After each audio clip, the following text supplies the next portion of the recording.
साथ पढ़ ले, अल्लाहुम्मा सल्ली अला सय्यिदिना व मौलाना मुहम्मदिन व बारिक वसल्लिम सलातुन व सलामन अलैका या रसूल अल्लाह सल्लल्लाहु ताला अलैहि वसल्लम। हज़रात, एक हाफिज कुरान के ईसाले सवाब के लिए ये महफिल सजी है। हाफिज कुरान का मकाम क्या है, हाफिज कुरान का मर्तबा क्या है, हाफिज कुरान की शान क्या है, जिसने अपने सीने में कुरान को महफूज किया है। हज़रात, कुरान वो कुरान मुकद्दस किताब जिसके बारे में रब इरशाद फरमाता है, लौ अंज़लना हाज़ल कुराना अला जबलिन लरअयतहु खाशिअम मुतसद्दिअम मिन खशियतिल्लाह। अल्लाह फरमाता है, अगर हम कुरान का एक हर्फ पहाड़ पर नाजिल फरमा देते तो पहाड़ रेजा रेजा हो जाता अल्लाह के खौफ से। हज़रात, पहाड़ क्या है? पहाड़ के बारे में अल्लाह फरमाता है सूरह नबा में, वल जिबाल औतादा, हमने पहाड़ों को मेखे बनाया है, पहाड़ों को कीले बनाया है, पहाड़ों को कालम बनाया है।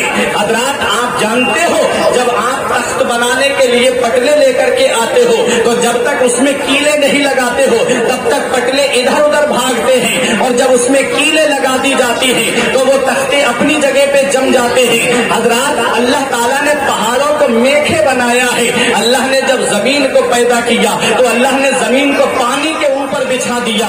पानी की वजह से बुखार यानी भाप की वजह से जमीन हिलने लगी, जमीन के अंदर इस्तिक़रार नहीं, ठहराव नहीं था, तो अल्लाह तबारक व तआला ने पहाड़ों को पैदा किया, मेखे लगाई पहाड़ों की शक्ल में, जमीन अपनी जगह पे ठहर गई। हज़रात, तो पहाड़ जैसी चीज, वो मजबूत पहाड़ जो कुरान का एक हर्फ अपने ऊपर लेने से इनकार कर रहे हैं, कह रहे हैं मौला हम कुरान को नहीं उठा पाएंगे, हम कुरान के बोझ को नहीं बर्दाश्त कर पाएंगे। क्यों नहीं? इसलिए कि कुरान में जलाल है, कुरान जलाली है, और जब जलाली कुरान पहाड़ पर नाजिल होगा तो पहाड़ रेजा रेजा हो जाएगा, इसलिए पहाड़ों ने कुरान को लेने से इनकार कर दिया। हज़रात, में सोच में पड़ गया, पहाड़ जैसी मजबूत चीज कुरान करीम के एक हर्फ को ना बर्दाश्त कर पाए तो ये हमारी कौम के छोटे छोटे बच्चों ने 30 पारे अपने सीने में कैसे महफूज कर लिए। जरा मोहब्बत से बोलो सुभान अल्लाह। आप नहीं जानते हो, इसका मतलब ये है आप हाफिज कुरान की अजमत को नहीं जानते हो, आप हाफिज कुरान की शान को नहीं जानते हो। अरे कुरान के अंदर जलाल है, और जलाली कुरान पहाड़ पे नाजिल होता तो पहाड़ रेजा रेजा हो जाते अल्लाह के खौफ से। लेकिन क्या वजह है? हमारी कौम के छोटे छोटे बच्चों ने 30 पारे अपने सीने में महफूज कर लिए, लेकिन उनके सीने का कुछ क्यों नहीं हुआ? इनके सीने तो नर्म रेशम से भी ज्यादा नर्म नाजुक है, इनके सीनों को तो जल जाना चाहिए, लेकिन इनके सीनों में कुछ क्यों नहीं हुआ? तो सुनो प्यारे मुसलमानों, अब मैं एक मिसाल से आपको समझा दूं, और वो मिसाल सुनने के बाद में मूरा की सरजमीन पर और कुर्बो जवार से आने वाला एक भी भाई खामोश नहीं रहेगा अगर मिसाल आपके जहन में बैठ गई। ये जो लाइट आ रही है ये डायरेक्ट पावर हाउस से आ रही है या ट्रांसफार्मर से होकर के आ रही है? बताओ कहां से आ रही है? ट्रांसफार्मर से होकर के आ रही है। अगर यही तार डायरेक्ट पावर हाउस में जाकर के लगा दिए जाएं तो क्या तुम्हारे घर की एसी चलेगी? क्या तुम्हारे घर का पंखा चलेगा? क्या तुम्हारे घर का कूलर चलेगा? क्या तुम्हारे घर में वॉशिंग मशीन चलेगी? क्या तुम्हारे घर में रोशनी होगी? नहीं, बल्कि सारी चीजें जल करके राख हो जाएंगी, सारी चीजें फूक जाएंगी। क्यों? क्योंकि तुमने डायरेक्ट पावर हाउस में तार लगा दिए। हज़रात, कुरान अगर पहाड़ पर नाजिल होता तो पहाड़ रेजा रेजा हो जाता, पत्थर जैसी चीज रेजा रेजा हो जाती। उसे नबी के उम्मतियों ने अपने सीने में महफूज कर लिया। क्यों? आओ इसका जवाब भी कुरान में है। कुरान जवाब देता है, नज़ला बिही रूहुल अमीन अला क़ल्बिका। हज़रात, अल्लाह तबारक व तआला ने इस जलाली कुरान को अपने महबूब के दिल पर उतारा है, अपने महबूब के दिल पर जलाली कुरान को उतारा। मेरे मुस्तफा ने जलाली कुरान को जमाल में बदल करके अपनी उम्मत के छोटे छोटे बच्चों को अता फरमा दिया। उन बच्चों ने कुरान को अपने सीने में महफूज कर लिया। बख्शिश की राह मोमिनो आसान बना लो, बख्शिश की राह मोमिनो आसान बना लो, अपने लिए निजात का सामान बना लो। दुनिया की किताबों पे नजर बाद में रखना, बच्चों को पहले हाफिज कुरान बना लो। आज दीनी तालीम से अपने बच्चों को हटाने वालों, आज मदरसों से हटा करके इंग्लिश मीडियम स्कूलों में दाखिला میں نے دیکھا ہے لاکھوں روپئے خرچ کرنے کے بعد، کروڑوں روپئے خرچ کرنے کے بعد ایک انجینئر کے باپ کا انتقال ہوا. انجینئر آیا، چھوٹا سا رومال اپنے سر پہ رکھ کر کے باپ کے جنازے میں، روح نکلنے سے پہلے باپ تڑپتا رہا، کہتا تھا بیٹا مجھے میری روح نہیں نکلنی، سورہ یاسین پڑھ کے سنا دے. کہتا ہے ابا مجھے تو یہ بھی نہیں پتا سورہ یاسین کون سے پارے میں ہے. کہا امام صاحب کو بلا لا. اتفاق سے امام صاحب بھی نہیں ملے. حضرات ذرا سوچو تو صحیح، باپ پیر رگڑ رگڑ کر کے مر گیا، جس کی تعلیم کے لیے میں نے ہزاروں روپئے خرچ کیے، جس کی تعلیم پر میں نے لاکھوں روپئے خرچ کیے، جس کی تعلیم پر میں نے کروڑوں روپئے خرچ کیے. آج وہ باپ مر رہا ہے یعنی رگڑ رگڑ کر کے، لیکن یہ بیٹا اس کے کام نہیں آیا. اور جب اسی باپ کا انتقال ہو گیا، اسے یہ بھی نہیں پتا کفن میں کتنا کپڑا لگتا ہے اور کفن کتنے کپڑے دینا سنت ہے. اسے یہ بھی نہیں پتا کہ اب نماز جنازہ غسل کیسے دیا جاتا ہے. جاننے والوں نے غسل دے دیا، جاننے والے بزرگوں نے کفن کاٹ کے دے دیا، کفن پہنا دیا گیا. اب نماز جنازہ کا وقت آتا ہے، کہا بھائی اجازت دو، نماز جنازہ کون پڑھائے گا؟ جو تو دور کھڑے ہو کے کہہ رہا تھا ہاں اجازت ہے اجازت ہے. حضرات لوگوں نے کہا نماز جنازہ نہیں پڑھے گا. تو نماز جنازہ پڑھنے کے لیے کھڑا ہوا، رومال کو زمین پہ بچھا دیا. لوگوں نے کہا رومال زمین پہ کیوں بچھایا؟ کہتا ہے یہاں چٹائی تھوڑی بچھی ہوئی ہے، یہاں صف تھوڑی بچھی ہوئی ہے. ارے سجدہ کروں گا تو میری ناک میں گرد لگ جائے گی. ارے افسوس کرنے لگے لوگ، بولے ارے نادان نماز جنازہ میں سجدہ نہیں ہوتا ہے.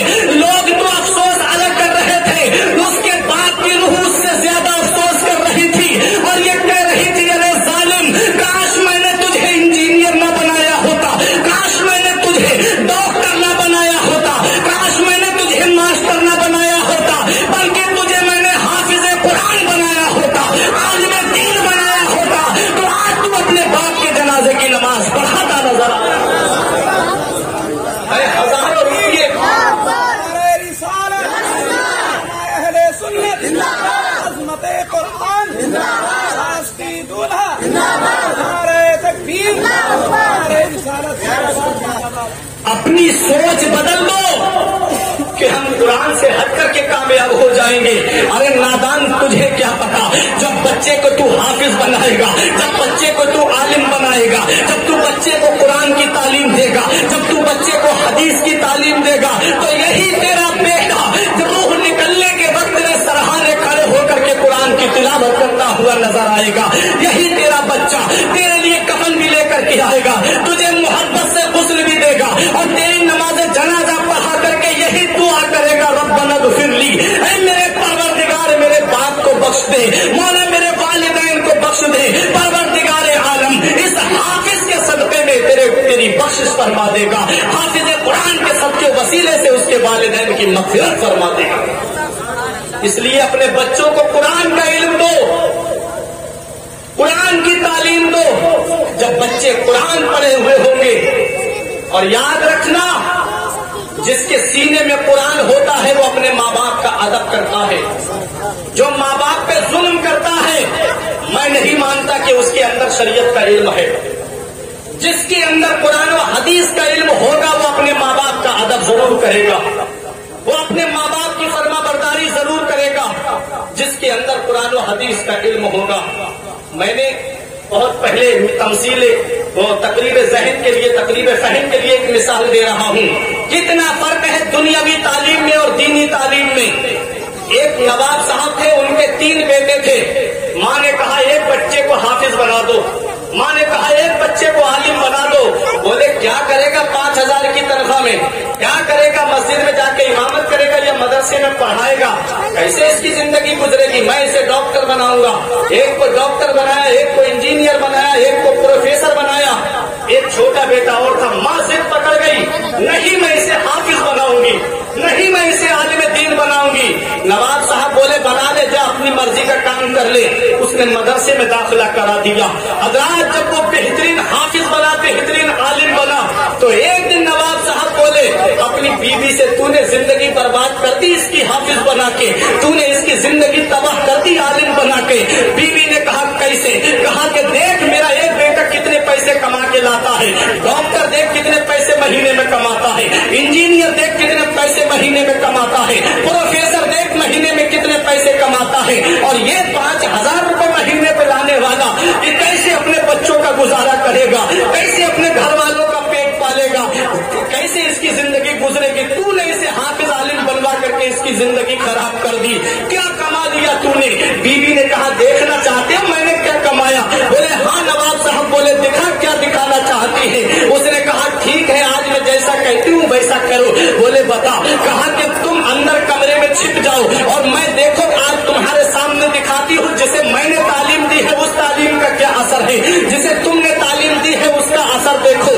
बीवी ने अपनी आस्तीनें फाड़ी, अपने बालों को बिखेरा और दुपट्टा अलग रख के आंगन में बैठ गई, आंखों में आंसू लेकर के। बड़ा बेटा आया, प्रोफेसर बोला अम्मा क्या बात है? बोली तेरे वालिद ने मुझे मारा है। बेटा गुस्से में आ गया, बोला बुढ़ापे में इसका दिमाग खराब हो गया है, लाओ इसके बुढ़ा है कहा, मैं इसे अभी बताता हूँ। मेरी माँ पे हाथ उठाता है, वो कहता है माँ मैं थक गया हूँ लेकर जा रहा हूँ। दूसरा बेटा आया जैसे इंजीनियर बनाया था, कहा माँ आज ये तेरा बुरा हाल कैसे? कहा तेरे बाप ने आज मुझे मारा है। कहा कि वो बुढ़ा बुढ़ापे में सखिया गया है, ला बुला के अभी इसको मारता हूँ। बहुत गौर से सुनना मेरी बात को। हजरात वो भी कहता है माँ मैं खाना खा के सोने जा रहा हूँ। अब वो बेटा आया जिसे मास्टर बनाया था, उसने कहा माँ ये तेरा हाल किसने किया? कहा तेरे वालिद ने मुझे मारा है। बोला ये बुढ़ापे में जूते खाने वाला काम कर रहे हैं, ये बुढ़ापे में मार खाने वाला काम कर रहे हैं, ये बुढ़े का दिमाग खराब हो गया, बुढ़ापे में माँ को मारता है। ये कह के वो भी कमरे